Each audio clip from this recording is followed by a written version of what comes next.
ಯಲಗಳಲೆಯಲ್ಲಿ police training centre ಸ್ಥಾಪನೆಗೆ ಸ್ಥಳ ಪರಿಶೀಲನೆ. ಬಿಎಚ್ ರಸ್ತೆ ಚತುಷ್ಪಥ ರಸ್ತೆ ನಿರ್ಮಾಣಕ್ಕೆ 65 ಕೋಟಿ ರೂಪಾಯಿ ಬಿಡುಗಡೆಗೆ ಒಪ್ಪಿಗೆ. ಕಸ್ತೂರಿ ರಂಗನ್ ವರದಿ ಜಾರಿ ಇಲ್ಲ. ಶಿವಮೊಗ್ಗ ಜಿಲ್ಲೆ ಇಬ್ಬಾಗದ ಪ್ರಸ್ತಾಪವಿಲ್ಲ. ಸಾಗರ ತಾಳಗುಪ್ಪ ರೈಲ್ವೆ ನಿಲ್ದಾಣ ಮೇಲ್ದರ್ಜೆಗೆ. ಸಾಗರ ಸಮಗ್ರ ಅಭಿವೃದ್ಧಿಯ ಬಗ್ಗೆ ಮನಬಿಚ್ಚಿ ಮಾತನಾಡಿದ ಸಂಸದ ಬಿ.ವೈ. ರಾಘವೇಂದ್ರ. ಹೌದು, ಶಿವಮೊಗ್ಗ ಜಿಲ್ಲೆಯಲ್ಲಿ ನಗರ ಬಿಟ್ಟರೆ ಅತ್ಯಂತ ವೇಗವಾಗಿ ಬೆಳೆಯುತ್ತಿರುವುದು ಸಾಗರ ಕ್ಷೇತ್ರ. ಕೇಂದ್ರ ಮತ್ತು ರಾಜ್ಯ ಸರ್ಕಾರ ವಿಶೇಷ ಗಮನ ನೀಡಿ ಅಭಿವೃದ್ಧಿಗೆ ಒತ್ತು ನೀಡುತ್ತಿದೆ. ಸಾಗರದಲ್ಲಿ ಕರ್ನಾಟಕ ಪೊಲೀಸ್ ಟ್ರೈನಿಂಗ್ ಸೆಂಟರ್ 2ನೇ ಪಡೆಯನ್ನು ತಾಲೂಕಿನ ಯಲಗಳಲೆ ಗ್ರಾಮದ ಸರ್ವೆ ನಂಬರ್ 105ರ 50 ಎಕರೆ ಪ್ರದೇಶದಲ್ಲಿ ಸ್ಥಾಪಿಸಲು ಉದ್ದೇಶಿಸಲಾಗಿದೆ ಎಂದು ಸಂಸದ ಬಿ.ವೈ. ರಾಘವೇಂದ್ರ ತಿಳಿಸಿದರು. ಸಾಗರದ ಯಲಗಳಲೆಯಲ್ಲಿ ಶನಿವಾರ ಪೊಲೀಸ್ ಟ್ರೈನಿಂಗ್ ಸೆಂಟರ್ ಸ್ಥಾಪಿಸಲು ಉದ್ದೇಶಿಸಿರುವ ಪ್ರದೇಶ ಹಾಗೂ ಗಣಪತಿ ಕೆರೆ ಪಕ್ಕದಲ್ಲಿ ನಿರ್ಮಿಸಲಾಗುತ್ತಿರುವ ಬೃಹತ್ ರಾಷ್ಟ್ರಧ್ವಜ ಸ್ತಂಭ ಸ್ಥಳವನ್ನು ಪರಿಶೀಲನೆ ನಡೆಸಿ ಪ್ರವಾಸಿ ಮಂದಿರದಲ್ಲಿ ಪತ್ರಕರ್ತರ ಜೊತೆ ಮಾತನಾಡಿದ ಅವರು, ಶಿವಮೊಗ್ಗ ಜಿಲ್ಲೆಯಲ್ಲಿ ಶಿವಮೊಗ್ಗ ನಗರ ಬಿಟ್ಟರೆ ಅತ್ಯಂತ ವೇಗವಾಗಿ ಬೆಳೀತಿರುವಂಥ, ಅದು ರಾಜಕೀಯವಾಗಿ, ಸಾಂಸ್ಕೃತಿಕವಾಗಿ ಮತ್ತು ನೈಸರ್ಗಿಕವಾಗಿ ಅತ್ಯಂತ ಶಕ್ತಿ ಇರುವಂಥ ಕ್ಷೇತ್ರ ನಮ್ಮ ಸಾಗರ ಕ್ಷೇತ್ರ. ನಮ್ಮ ಕೇಂದ್ರ ರಾಜ್ಯ ಸರ್ಕಾರಗಳು ವಿಶೇಷವಾದಂಥ ಒಂದು ಗಮನವನ್ನು ಕೊಟ್ಟು ಈಗಾಗಲೇ ಸಾಕಷ್ಟು ಅಭಿವೃದ್ಧಿ ಕಾರ್ಯಕ್ರಮಗಳಿಗೆ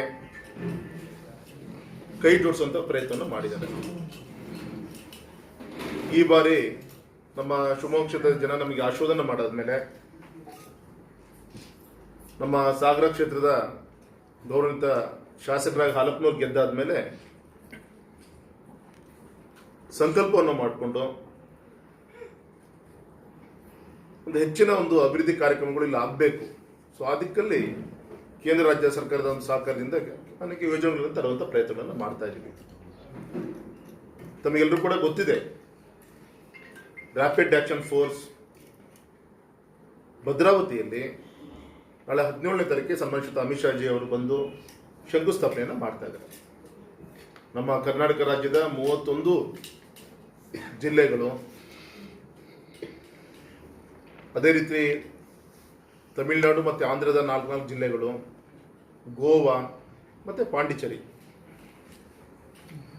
ಇಷ್ಟು ಕೇಂದ್ರ ಜಿಲ್ಲೆಗಳಿಗೆ, ಇಷ್ಟು ರಾಜ್ಯಗಳಿಗೆ ಕೇಂದ್ರವಾಗಿ ರ್ಯಾಪಿಡ್ ಆಕ್ಷನ್ ಫೋರ್ಸ್ ಇದು ಭದ್ರಾವತಿಲಿ ಬೆಳಗ್ಗೆ 8 ನಮ್ಮ ಅಧ್ಯಕ್ಷರು ನಾವೆಲ್ಲರೂ ಕೂಡ ಸ್ಪಾಟನ್ನು ಕೂಡ ವಿಸಿಟ್ ಮಾಡಿ ಬಂದ್ವಿ. ಸುಮಾರು ಗುಳ್ಳಾಪುರ ಅಂತೇಳಿ 50 ಎಕರೆ ಜಾಗದಲ್ಲಿ ಅಭಿವೃದ್ಧಿ ಆಗ್ತಾ ಇದೆ. ಸಾಗರದಲ್ಲಿ KSISF 2ನೇ ಪಡೆ ಕರ್ನಾಟಕ ಪೊಲೀಸ್ ಟ್ರೈನಿಂಗ್ ಸೆಂಟರ್ ಸಾಗರಕ್ಕೆ ಬೇಕು ಅಂತೇಳಿ ನಮ್ಮ ನಾಯಕರಂತ ಹಾಲಪ್ಪನವರು, ನಾವು ರಾಜ್ಯ ಸರ್ಕಾರದ ಮೇಲೆ ವಿನಂತಿಯನ್ನು ಮಾಡಿಕೊಂಡು ಶಿವಮೊಗ್ಗದಲ್ಲಿ ಫ್ರೀಡಂ ಪಾರ್ಕಲ್ಲಿ ಸುಮಾರು 40 ಎಕರೆ ಜಾಗ, ನಗರದಲ್ಲಿರುವಂಥ ಜಾಗ, ಅಲ್ಲಿ ಟೆಂಪ್ರರಿ ಟ್ರೈನಿಂಗ್ ಅಲ್ಲಿ ನಡೀತಾ ಇತ್ತು. ಅದನ್ನು ಶಾಶ್ವತವಾದಂಥ ಇನ್ಫ್ರಾಸ್ಟ್ರಕ್ಚರ್ಗಳನ್ನು ಕೊಟ್ಟು, ನಿಮ್ಗೆ ಗೊತ್ತಿದೆ ಆ ಫ್ರೀಡಂ ಪಾರ್ಕ್ ಶಿವಮೊಗ್ಗದ್ದು, ಅದನ್ನು ಈ ಒಂದು ಪೊಲೀಸ್ ಇಲಾಖೆಯಿಂದ ಫ್ರೀಡಂ ಪಾರ್ಕ್ ಆಗಿ ಅದು ಕನ್ವರ್ಟ್ ಮಾಡ್ತಾ ಇದ್ವಿ. ಸೊ ಜಾಗ ಹೋಯ್ತಲ್ಲ ಅಂತೇಳಿ ಈ ಟ್ರೈನಿಂಗ್ ಸೆಂಟರನ್ನು ಬೇರೆ ಕಡೆಗೆ ಚಿಂತನೆ ಮಾಡುವಂಥ ಪ್ರಯತ್ನಗಳು ಶುರುವಾಗಿತ್ತು. ಅವತ್ತು ಗೌರವಂತ ಮುಖ್ಯಮಂತ್ರಿಗಳಿಗೆ ಮತ್ತು ಗೃಹ ಸಚಿವರಿಗೆ ವಿನಂತಿಯನ್ನು ಮಾಡಿಕೊಂಡು ನಮ್ಮ ಸಾಗರ ವಿಶೇಷವಾಗಿ ಭೌಗೋಳಿಕವಾಗಿ ಒಂದು ಕೇಂದ್ರ ಸ್ಥಳ ಇದಾಗುತ್ತೆ. ಈ ನೂತನ ಕೇಂದ್ರ ರಾಜ್ಯ ವಿಪತ್ತು ಸ್ಪಂದನಾ ಪಡೆಯ ಮಂಗಳೂರು ಘಟಕ,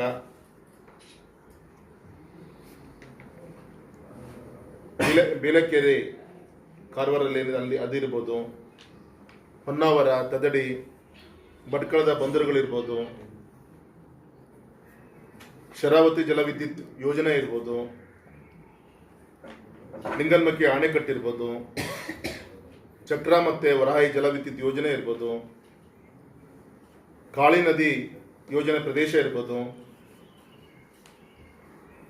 ಮತ್ತು ನಮ್ಮ ಶಿವಮೊಗ್ಗ ಜಿಲ್ಲೆ, ದಕ್ಷಿಣ ಕನ್ನಡ ಇರ್ಬೋದು, ಉಡುಪಿ, ಉತ್ತರ ಕನ್ನಡ, ಈ ಬೇರೆ ಬೇರೆ ಕಡೆ ಏನು ಸ್ಥಾವರಗಳಿದೆ, ವಿಶೇಷವಾಗಿ ಬ್ಯಾಂಕ್ಗಳ ಕರೆನ್ಸಿ ಚೆಸ್ಟ್ ಕೇಂದ್ರ ಇರ್ಬೋದು, ಭದ್ರಾವತಿ ಆಕಾಶವಾಣಿ ಕೇಂದ್ರ ಇರ್ಬೋದು, ಈ ಥರ ಪ್ರಮುಖ ಜಾಗಗಳೇನಿದೆ ಇದನ್ನು ಭದ್ರತೆ ಒದಗಿಸುವಂಥ ಒಂದು ಕೇಂದ್ರ ನಮ್ಮ ಸಾಗರದಲ್ಲಿ ಈಗಾಗಲೇ ಕ್ಯಾಬಿನೆಟ್ ಅಪ್ರೂವಲ್ ಕೊಟ್ಟಿದೆ.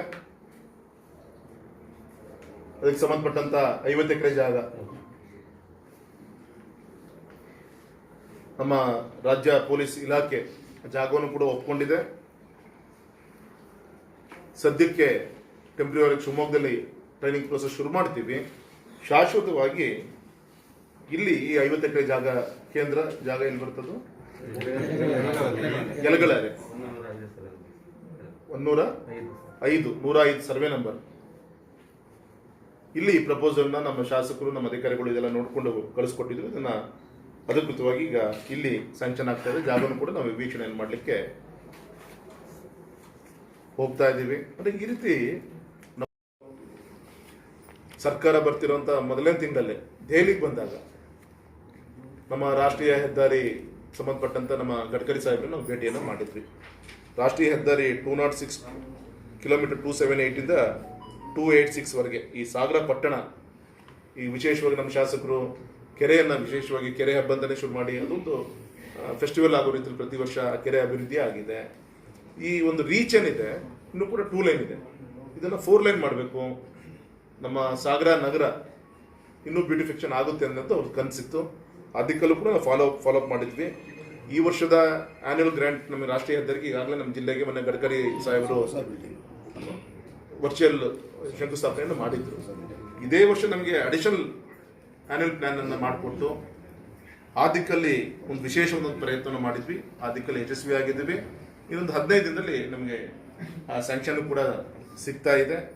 ಸುಮಾರು 65 ಕೋಟಿ ವೆಚ್ಚವನ್ನು ಮಾಡಿ ಈ ನಮ್ಮ ನಗರದಲ್ಲಿ ಹಾಸು ಹೋಗುವಂಥ ಈ ರಾಷ್ಟ್ರೀಯ ಹೆದ್ದಾರಿ ಈ ಒಂದು ರೀಚ್ ಏನಿದೆ 4 ಪಥದ ರಸ್ತೆ ನಿರ್ಮಾಣ, ಇದು ಕೂಡ ಆದಷ್ಟು ಬೇಗ ಈ ಕೆಲಸವನ್ನು ನಾವು ಶುರು ಮಾಡ್ತಾ ಇದ್ದೀವಿ ಅಂತೇಳಿ ನಿಮ್ಮ ಗಮನಕ್ಕೆ ತರ್ತಾ ಇದ್ದೀವಿ. BSF ಪಡೆ ಈ ಕೇಂದ್ರ ನಮ್ಮ ಸಾಗರದಲ್ಲಿ ಏನಾಗ್ತಾ ಇದೆ, ಒಬ್ಬರು ಕಮಾಂಡೆಂಟ್ ಇರ್ತಾರೆ ಈ ಕೇಂದ್ರದಲ್ಲಿ, IPS ಆಫೀಸರ್ ಇರ್ತಾರೆ, ಒಬ್ಬರು ಡೆಪ್ಯೂಟಿ ಕಮಾಂಡೆಂಟ್ ಇರ್ತಾರೆ, 4 ಅಸಿಸ್ಟೆಂಟ್ ಕಮಾಂಡೆಂಟ್ಗಳು ಇರ್ತಾರೆ, 24 ಜನ ಪೊಲೀಸ್ ಇನ್ಸ್ಪೆಕ್ಟರ್ಸ್ ಇರ್ತಾರೆ, 50 ಜನ ಪೊಲೀಸ್ ಸಬ್ ಇನ್ಸ್ಪೆಕ್ಟರ್ಸ್ ಇರ್ತಾರೆ. ಅದೇ ಥರ ಹೆಡ್ ಕಾನ್ಸ್ಟೇಬಲ್, ಪೊಲೀಸ್ ಕಾನ್ಸ್ಟೇಬಲ್ಗಳು ಎಲ್ಲ ಲೆಕ್ಕ ತೆಗೆದುಕೊಂಡ್ರೆ ಹೆಚ್ಚು ಕಮ್ಮಿ 1,500 ನಮ್ಮ ಪೊಲೀಸ್ ಅಧಿಕಾರಿಗಳು ಇದೇ ಕೇಂದ್ರದಲ್ಲಿ ಇರ್ತಾರೆ. ಇಲ್ಲಿದ್ದು ಇಡೀ ಈ ಭಾಗದ ಇಷ್ಟು ನಾ ಏನು ಪ್ರಾಪರ್ಟೀಸ್ಗಳು ಆಗಲೇ ಹೇಳಿದೆ ಎಲ್ಲದೂ ಕೂಡ ಸಂರಕ್ಷಣೆ ಮಾಡುವಂಥ ಹೊಣೆ ಈ ಒಂದು KSISF ಈ ಒಂದು ಪಡೆ ಮೇಲೆ ದೊಡ್ಡ ಒಂದು ಜವಾಬ್ದಾರಿ ಇರುತ್ತೆ. ಇಲ್ಲಿ ವಸತಿ ಗೃಹಗಳು ಬರುತ್ತೆ, ಟ್ರೈನಿಂಗ್ ಸೆಂಟರ್ ಬರುತ್ತೆ, ಡಾಗ್ ಸ್ಕ್ವಾಡ್ ಇಲ್ಲೇ ಇರುತ್ತೆ, ಮೋಟಾರ್ ವೆಹಿಕಲ್ ಸೆಕ್ಷನ್ಗಳಿರ್ಬೋದು, ಈ ರೀತಿ ಎಲ್ಲ ಟ್ರೈನಿಂಗ್ ಸೆಂಟರ್ಸ್ಗಳು ಕೂಡ ಇಲ್ಲೇ ಇರುತ್ತೆ. ಸೊ ಬರೋದ್ರಿಂದ ಈ ಕೇಂದ್ರ ಆಯಿತು ಅಂದರೆ ಆಟೋಮೆಟಿಕ್ ಆಗಿ ಇದರಿಂದ ಟೌನ್ಶಿಪ್ ಡೆವಲಪ್ ಆಗುತ್ತೆ, ಅದರಿಂದ ಇಂಡೈರೆಕ್ಟ್ಲಿ ಎಂಪ್ಲಾಯ್ಮೆಂಟ್ ಕ್ರಿಯೇಟ್ ಆಗುತ್ತೆ. ಸೊ ಈ ದಿಕ್ಕಲ್ಲಿ ಈ ಒಂದು ಕೇಂದ್ರವನ್ನು ವಿಶೇಷವಾಗಿ ಸಾಗರಕ್ಕೆ ಕೊಡುವಂಥ ಪ್ರಯತ್ನ ಮಾಡಿದರೆ ನಮ್ಮ ನಾಯಕರ ನೇತೃತ್ವದಲ್ಲಿ ಸಮಾಜವಾಯಿಸು ಸಮುದಾಯ ಭವನಗಳೇ ಇರ್ಬೋದು, ರಸ್ತೆ ಇರ್ಬೋದು, ಇದಕ್ಕೂ ಕೂಡ ಸಾಕಷ್ಟು ನಮ್ಮ ಶಾಸಕರು ಈಗಾಗಲೇ ಗಮನವನ್ನು ಕೊಡ್ತಾ ಇದ್ದಾರೆ. ನಮ್ಮ ಸೌಭಾಗ್ಯ ಬರೋದ್ರಿಂದಲೇ ಶಿವಮೊಗ್ಗ ಕೇಂದ್ರಕ್ಕೆ ಏರ್ಪೋರ್ಟ್ ಆಗ್ತಿರೋದ್ರಿಂದ ನಮ್ಮ ಕೇಂದ್ರದಿಂದ ಸಾಕಷ್ಟು ಯೋಜನೆಗಳು ತರಲಿಕ್ಕೆ ನನಗೆ ಅನುಕೂಲ ಆಗ್ತಾ ಇದೆ. ನಿನ್ನೆ ನಾನು ಗೌರವಾನ್ವಿತ ಡಿಫೆನ್ಸ್ ಮಿನಿಸ್ಟರ್ನ ರಾಜನಾಥ್ ಸಿಂಗ್ ಜಿನ ಡೆಲ್ಲಿಲಿ ಭೇಟಿ ಮಾಡಿದ್ದೆ. ವಿನಂತಿ ಮಾಡ್ಕೊಂಡಿದ್ದೀನಿ, ಒಂದೊಂದು ಯೋಜನೆಗಳು ಒಂದು ತಾಲೂಕಿಗೆ ನಮ್ಮ ಕೇಂದ್ರ ರಾಜ್ಯದಿಂದ ಬರಬೇಕು. ಆ ದೃಷ್ಟಿಯಿಂದ ಭದ್ರಾವತಿ ಆಗಲೇ ಹೇಳ್ದಂಗೆ ನಾನು ರ್ಯಾಪಿಡ್ ಆ್ಯಕ್ಷನ್ ಫೋರ್ಸು, ಇಲ್ಲಿ ಪೊಲೀಸ್ ಟ್ರೈನಿಂಗ್ ಸೆಂಟರು, ತೀರ್ಥಹಳ್ಳಿಗೆ ಸೈನಿಕ್ ಸ್ಕೂಲು, ಶಿವಮೊಗ್ಗಕ್ಕೆ DRDO ರಿಸರ್ಚ್ ಸೆಂಟರ್ ಡಿಫೆನ್ಸಿಂದ. ನಿಮ್ಗೆ ಗೊತ್ತಿರ್ಬೋದು, ಈ ಒಂದು ಯಾವುದೇ ಒಂದು ಯುದ್ಧ ಸಂದರ್ಭದಲ್ಲಿರ್ಬೋದು ಅಥವಾ ಬೇರೆ ಸಂದರ್ಭದಲ್ಲೂ ಕೂಡ ಆ ಸೈನಿಕರು ಹಾಕ್ಕೊಟ್ಟಂಥ ಬಟ್ಟೆ ಯುದ್ಧದಲ್ಲಿ ಒಂದ್ಸತಿ ಬ್ಲಡ್ ಕ್ಲಾಟ್ ಆದಾಗ ವಾರಗಟ್ಟಲೆ ಅದೇ ಬಟ್ಟೆಲಿ ಇರಬೇಕಾಗತ್ತೆ, ಒಳಗಡೆ ಇನ್ಫೆಕ್ಷನ್ ಆಗುತ್ತೆ, ಅಥವಾ ಸಬ್ಮಿರಲ್ಲಿ ಹೋದಾಗ ಒಳಗಡೆ ಇನ್ಫೆಕ್ಷನ್ ಆಗುತ್ತೆ, ಅಥವಾ ಫ್ಲೈಟ್ ಕ್ರಾಶ್ ಆದಾಗ ಫ್ಲೈಟ್ ಫೈರ್ ಆದರೂ ಕೂಡ ಮೈ ಮೇಲೆ ಹಾಕಿರುವಂಥ ಬಟ್ಟೆಗೆ ಯಾವುದೇ ಬೆಂಕಿ ಅನಾಹುತಗಳು ಆಗಬಾರ್ದು. ಸೊ ಇದಕ್ಕೆ ಸಂಬಂಧಪಟ್ಟಂತೆ ಆರ್ಟಿಫಿಷಿಯಲ್ ಕೆಮಿಕಲ್ಸ್ಗಳನ್ನು ಸ್ಪ್ರೇ ಮಾಡ್ಕೊತೀರ ದೇಹಕ್ಕೆ. ಅದ್ರ ಬದಲು ನಮ್ಮ ಈ ವೆಸ್ಟರ್ನ್ ಘಾಟ್ಸಲ್ಲಿ ಸಾಕಷ್ಟು ಗಿಡಮೂಲಿಕೆಗಳಿದೆ. ಸೊ ಇದನ್ನು ಉಪಯೋಗಿಸ್ಕೊಂಡು ಒಂದು ಆರೋಗ್ಯಕ್ಕೂ ಕೂಡ ಹಾನಿಯಾಗದ ರೀತಿ ಅಂತ ಒಂದು ರಿಸರ್ಚ್ ಸೆಂಟರ್, ದಟ್ ಮೀನ್ಸ್ ಲ್ಯಾಬನ್ನು ಕೊಡಬೇಕು ಅಂತ ನಾವು ವಿನಂತಿನ ಮಾಡ್ಕೊಂಡಿದ್ದೆ. ಆ ದೃಷ್ಟಿಯಿಂದ ಈಗಾಗಲೇ ಕೇಂದ್ರದಿಂದ ನಮ್ಮ ಕುವೆಂಪು ಯೂನಿವರ್ಸಿಟಿ ಕ್ಯಾಂಪಸ್ನಲ್ಲಿ ಬಂದು ಇನ್ಸ್ಪೆಕ್ಷನ್ ಕೂಡ ಮಾಡ್ಕೊಂಡು ಹೋಗಿದ್ದಾರೆ, ಪಾಸಿಟಿವ್ ಇದ್ದಾರೆ. ಆ ಒಂದು ಕೇಂದ್ರನೂ ಕೂಡ ನಾಳೆ ನಮಗೆ ಶಿವಮೊಗ್ಗ ಜಿಲ್ಲೆಗೆ ಸ್ಯಾಂಕ್ಷನ್ ಆಗುತ್ತೆ. ಅಂದರೆ ಈ ರೀತಿ ಒಂದು ಏರ್ಪೋರ್ಟ್ ಆಗ್ತಿದ್ದರಿಂದ ಇವೆಲ್ಲ ಕೇಂದ್ರಗಳು ನಮ್ಮ ರಾಜ್ಯಕ್ಕೆ ತರುವಂಥ ದಿಕ್ಕಿನಲ್ಲಿ ನಾವು ನಮ್ಮ ಇಡೀ ನಮ್ಮ ಜಿಲ್ಲೆಯ ಎಲ್ಲ ಶಾಸಕರ ಸಹಕಾರದಿಂದ ನಾವು ಗಮನವನ್ನು ಕೊಡ್ತಾ ಇದ್ದೀವಿ. ಇವತ್ತು ಜೋಗ್ ಫಾಲ್ಸ್ ಅಭಿವೃದ್ಧಿ ಆಗ್ತಾ ಇರೋದು ಸಣ್ಣ ವಿಚಾರ ಇರುತ್ತೆ. ಏನೋ ಒಂದು ಸ್ಟ್ರೆಚ್ಚಲ್ಲಿ ಇದು ಆಗ್ಬಿಡ್ತು ಅಂದರೆ ಮತ್ತೆ ಪ್ರತಿ ವಾರ ನಾವು ಲಿಂಗನಮಕ್ಕಿಯಿಂದ ನೀರು ಕೊಡಬೇಕು ಅಂತೇಳಿ ನಮ್ಮ ಶಾಸಕರ ಸಲಹೆ ಮೇರೆಗೆ ಈಗಾಗಲೇ ತೀರ್ಮಾನ ಏನಾಗಿದೆ, ತುಂಬ ಅನುಕೂಲ ಆಗುತ್ತೆ. ಅವಾಗ ಪ್ರತಿ ವಾರನೂ ಕೂಡ ದೊಡ್ಡ ಸಂಖ್ಯೆಯಲ್ಲಿ ನಮ್ಮ ಪ್ರವಾಸಿಗರು ಇಲ್ಲಿ ಬರುವಂತ ಆಗುತ್ತೆ. ಇಡೀ ನಮ್ಮ ರಾಜ್ಯದ ಆಸ್ತಿ ಜೋಗ್ ಫಾಲ್ಸ್ ಹೇಳ್ತಾ ಇರೋದು, ನಾವೆಲ್ಲರೂ ಕೂಡ ಸೇರಿದ್ವಿ ಇದರಲ್ಲಿ. ಜನರೀಗ ಅದು ಬೇಡ ಅಂತ ಹೇಳ್ತಾ ಇದ್ದಾರೆ. ಒಂದ್ ಕಡೆಗೆ MPM ಫಾರೆಸ್ಟ್ ಬಗ್ಗೆ ಪ್ರಶ್ನೆ ಮಾಡ್ತೀರಿ, ಇನ್ನೊಂದು ಕಡೆ ಕಸ್ತೂರಿ ರಂಗನ ವರದಿ ಬೇಡ ಅಂತ ನಾವೇ ಅದನ್ನು ಕೂಡ ಚರ್ಚೆ ಮಾಡ್ತಾ ಇದ್ವಿ. ಹಾಗಾಗಿ ಕಸ್ತೂರಿ ರಂಗನ ವರದಿಯಲ್ಲೂ ಕೂಡ ಪರಿಸರನೂ ಉಳಿಬೇಕು, ಜನಜೀವನ ವ್ಯವಸ್ಥೆನೂ ಕೂಡ ಉಳಿಬೇಕು. ಸೊ ಈ ಚಿಂತನೆ ಮಾಡಿ ನಮ್ಮ ಮಲೆನಾಡು ಭಾಗನ ಉಳಿಸ್ಕೊಡ್ಬೇಕು ಅಂತಲೂ ಕೂಡ ನಾವು ಕೇಂದ್ರಕ್ಕೆ ನಮ್ಮ ಗೌರವದ ಮುಖ್ಯಮಂತ್ರಿಗಳು ಕೂಡ ವಿನಂತಿ ಮಾಡಿದ್ದಾರೆ. ಮತ್ತು ಆಸ್ ಎ MP ಆಗಿ ನಾನು ಈಗಾಗಲೇ 3ನೇ ಮೀಟಿಂಗ್ ನಿನ್ನೆ ನಾನು ಹೋದಾಗ ಮತ್ತೆ ವಿನಂತಿಯನ್ನು ಕೂಡ ಮಾಡ್ಕೊಂಡಿದ್ದೀನಿ ಸರ್. ಎಲ್ಲರೂ ಕೂಡ ಅಂದ್ರೆ ನಮ್ಮ ಸಾಗರ ಜನ ಕೆರೆ ಹತ್ರ ಹೋಗ್ಲಿಕ್ಕೆ ಈ ಕಡೆ MLA ಸಾಹೇಬರು ವಿಶೇಷ ಗಮನ ಕೊಟ್ಟು ನ್ಯಾಷನಲ್ ಫ್ಲಾಗ್ ಅಲ್ಲಿ ಹಾಕ್ತಾ ಇದ್ದಾರೆ. ಆ ಭಾಗ ಪಾರ್ಕ್ ಭಾಗ ಡೆವಲಪ್ ಮಾಡ್ತಾ ಇದ್ದಾರೆ. ಅಲ್ಲಿ ಓಡಾಡ್ಲಿಕ್ಕೆ ತೊಂದರೆ ಆದ ರೀತಿಯಲ್ಲಿ ಸೊ ಹೈವೇ ಪಾಸ್ ಹಾಗೆ ಮೇಲ್ಗಡೆ ಪಾಸ್ ಮಾಡ್ಬೋದು ಅಂತ ಕೂಡ ಈ ಕಾರಲ್ಲಿ ಚರ್ಚೆ ಆಯಿತು. ನಮ್ಮ ಅಧಿಕಾರಿಗಳ ಜೊತೆಗೂ ಚರ್ಚೆ ಮಾಡಿದ್ವಿ. ನೋಡಿ ಈ 65 ಕೋಟಿ ಆ ಪೀಸ್ ಬಿಟ್ಟು ನೆಕ್ಸ್ಟ್ ಅನರ್ಪಲ್ಲಿ ಅದನ್ನೇನಾದ್ರು ಏನಂತಾರೆ ಫ್ಲೈಓವರ್ನ ಮಾಡ್ಲಿಕ್ಕಾದ್ರೆ ತುಂಬಾ ಚೆನ್ನಾಗಿ ಬ್ಯೂಟಿ ಬರುತ್ತೆ. ಯಡಿಯೂರಪ್ಪನವರು ನಿಮ್ಮೆಲ್ಲರ ಆಶ್ರಮದ MP ಇದ್ದಾಗ ನಮ್ಮ ಬೈಂದೂರು, ಹೊಸನಗರ, ಅನಂತಪುರ, ಶಿಕಾರಿಪುರ, ರಾಣೆಬೆನ್ನೂರು ಈ ರೀಚ್ ಏನಿದೆ ಇದನ್ನ ಘೋಷಣೆಯನ್ನು ಮಾಡಿದರು ಹೊಸ ರಾಷ್ಟ್ರೀಯ ಹೆದ್ದಾರಿಯಾಗಿ. ಇಲ್ಲಿ ಈಗಾಗಲೇ ಡೆವಲಪ್ಮೆಂಟ್ಗೆ ರಸ್ತೆನ ತೆಗೆದುಕೊಳ್ಬೇಕು ಅಂತ ಹೇಳಿ ಅದನ್ನು ಕೂಡ ಆನ್ಯುವಲ್ ಪ್ಲಾನ್ನಲ್ಲಿ 766C ಈ ರಾಷ್ಟ್ರೀಯ ಹೆದ್ದಾರಿಗೆ ಒಟ್ಟು 7 ಸೇತುವೆಗಳು 12 ಮೀಟರ್ ಅಗಲ ಬರುತ್ತೆ. ಇದು ಕೂಡ 19.77 ಕೋಟಿ ಅಂದಾಜು ಪಟ್ಟಿ ಈಗಾಗಲೇ ಪ್ರಪೋಸಲ್ನ ನಾವು ಕಳಿಸ್ಕೊಟ್ಟಿದ್ವಿ. ಅದು ಕೂಡ ನಾಳೆ ನಮ್ಮ ನಗರದ ಏನು ಈ ರಸ್ತೆ ಏನು ಸ್ಯಾಂಕ್ಷನ್ ಆಗುತ್ತೆ ಅದ್ರ ಜೊತೆಗೆ ಅದು ಕೂಡ ಆಗ್ಬರುತ್ತೆ ಅಂಥೇಳಿ ಇವತ್ತು ಸಂತೋಷದಿಂದ ನಾನು ಇವತ್ತು ಹೇಳ್ತಾ ಇದ್ದೀನಿ.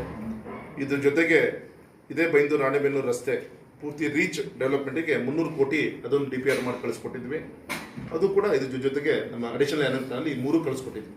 ಅಡಿಷನಲ್ ಆ್ಯನುವಲ್ ಪ್ಲಾನಲ್ಲಿ ವಿಶೇಷವಾಗಿ ನಮ್ಮ ಮಲೆನಾಡು ಭಾಗದ ಇದು ಅಭಿವೃದ್ಧಿ ಕಾಮಗಾರಿಗಳಿಗೆ ಅದು ರಸ್ತೆಗಳಿರ್ಬೋದು, ಈ 2 ರಾಷ್ಟ್ರೀಯ ಹೆದ್ದಾರಿ ಸಂಬಂಧಪಟ್ಟಂತ ಕಾಮಗಾರಿಗಳನ್ನು ನಾವು ತೆಗೆದುಕೊಳ್ತಾ ಇದ್ದೀವಿ. ಅದು ಕೂಡ ನಮಗೆ ಇನ್ನೊಂದು ವಾರದಲ್ಲಿ 15 ದಿನದಲ್ಲಿ ಅದು ಕೂಡ ಸ್ಯಾಂಕ್ಷನ್ ಆಗಿ ಬರ್ತಾ ಇದೆ.